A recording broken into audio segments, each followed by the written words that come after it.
साहेब तुम्हाला कधी मम्मी शिक्षा दिली का?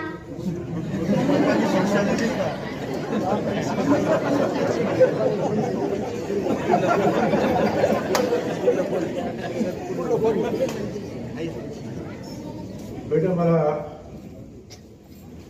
माझ्या मम्मी पप्पांनी कधी शिक्षा दिली नाही, कारण ते त्या अगोदरच वारले.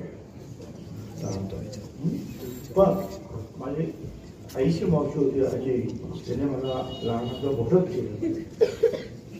ते मला कधी कधी रागवायची, शिक्षा करायची, आणि त्यानेच मला अशिक्षित होते, पण त्यानेच मला शिकलंच पाहिजे म्हणून माझ्या पाठीमागे लागून माझी शाळा, माझं हायस्कूल, माझं कॉलेज करून घेतलं. एका अशिक्षित माझ्या आजीच्या बहिणीने